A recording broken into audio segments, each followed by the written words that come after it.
और इस बीच एक बड़ी खबर आपको बता दें वाराणसी से, जहां एबीपी गंगा की खबर का बड़ा असर हुआ है। कोहिनूर के अवैध निर्माण पर अब बीडीए का बुलडोजर चलेगा। बड़ी खबर, रविंद्रपुरी में कोहिनूर बिल्डिंग पर अवैध निर्माण का यह मामला है, जहां बीडीए बीसी ईशा दुहन ने अब एबीपी गंगा की खबर का संज्ञान लिया है। पहले से ही सील हुई बिल्डिंग में निर्माण कार्य हो रहा था।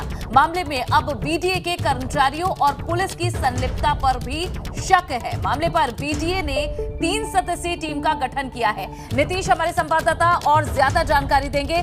क्या कुछ इस मामले में अब कार्रवाई के लिए कहा गया है नीतीश? अनु, एबीपी गंगा की खबर का बड़ा और दमदार असर हुआ है। बीडीए बीसी ईशा दोहन ने एबीपी गंगा की खबर का संज्ञान लेते हुए पूरी बिल्डिंग को प्रथम दृष्टया फिर से सील करने का निर्देश दिया। और इसके साथ ही आपको बता दूं कि जो बीडीए में हलचल है, जो बीडीए में इस खबर के बाद जिस तरह की खलबली मची हुई है, उसके बाद अब कोहिनूर के अवैध निर्माण का गिरना भी तय है। आपको बता दूं कि कोहिनूर के अवैध निर्माण पर बुलडोजर चलना भी तय है। आपको बताएं कि जो अभी तक जो अपडेट है वो ये है कि ये जो बिल्डिंग थी, इसको पहले भी सील किया गया था।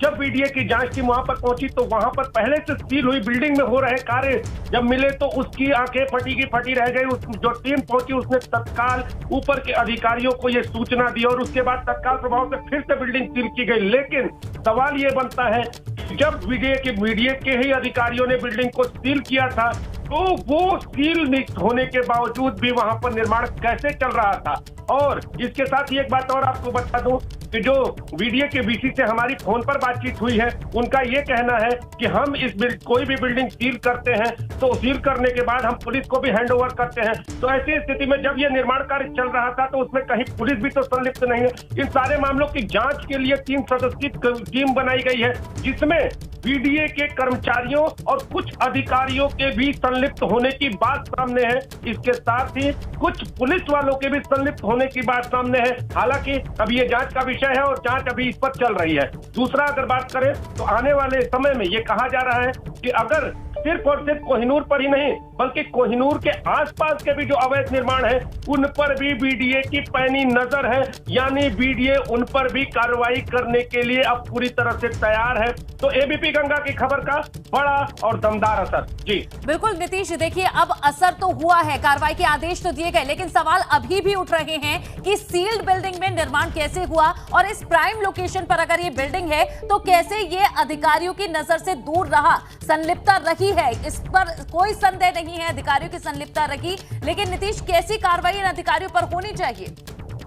अगर आपको बता दूं कि अगर इस तरह के निर्माण, चूंकि जैसा कि एबीपी गंगा पहले से ये सवाल उठा रहा था कि पहले बिल्डिंग यहां पर सील की जाती है और पता नहीं कौन से ऐसे नियम आ जाते हैं कि फिर से वो बिल्डिंग में जो है वहां पर निर्माण कार्य शुरू हो जाते हैं। ये सवाल एबीपी गंगा ने पहले भी उठाए थे और उन्हीं सवालों के इर्द गिर्द कहीं बीडीए की जांच भी घूमने लगी है। तो बड़ा सवाल यही है कि आखिर जो बिल्डिंग सील होती है उस बिल्डिंग में कौन सा ऐसा नया नियम बीडीए के जो अन्य अधिकारी हैं वो डाल देते हैं जिससे फिर से वो सील हुई बिल्डिंग फिर सही हो जाती है।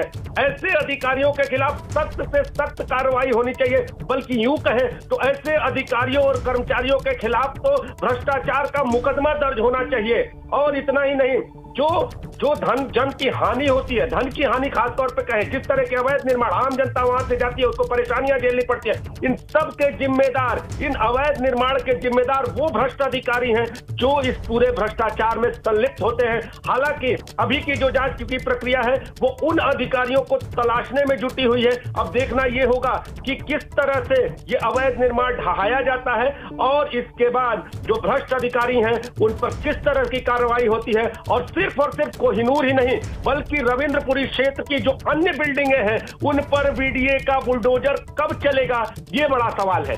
बिल्कुल, और नीतीश, हैरान करने वाला मामला ये तब बना जब अवैध निर्माण पर पूरे उत्तर प्रदेश में अलग अलग जगह बुलडोजर चल रहे हैं, कब्जा मुक्त कराया जा रहा है और दूसरी तरफ इस जगह पर ये इतनी बड़ी बिल्डिंग बन रही है और अधिकारियों ने इसकी कोई सुध नहीं ली है, जबकि ये बिल्डिंग ऐसी नहीं है जो किसी की आंखों से ओझल हो। ये पीएम का संसदीय कार्यालय यहां पर रहा है, तो ऐसे में सवाल तो उठेंगे ही।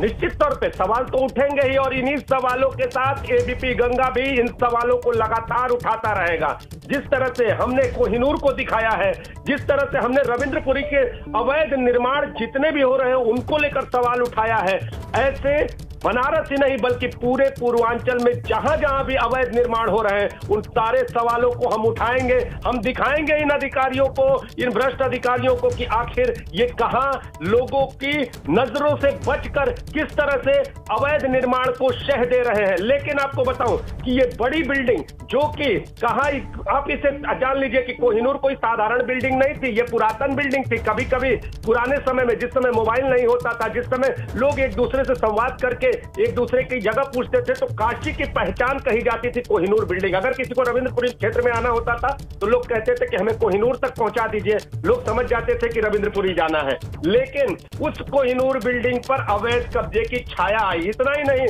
यहां पर प्रधानमंत्री का पहला जो संसदीय कार्यालय है वो खुला, हालांकि बाद में ये किराए का खुला और बाद में उसे अलग जगह शिफ्ट कर दिया गया।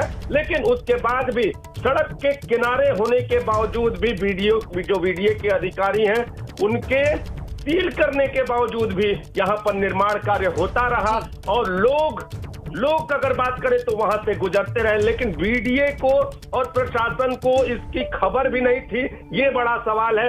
अब देखना ये होगा कि कौन से भ्रष्ट अधिकारी इस कार्रवाई के जद में आते हैं, इस जांच में किन अधिकारियों की संलिप्तता पाई जाती है, ये भी आगे देखना होगा। बिल्कुल, एक मजबूत जांच का इंतजार नीतीश रहेगा इस पूरे मामले में। शुक्रिया फिलहाल इस पूरी जानकारी के लिए नीतीश।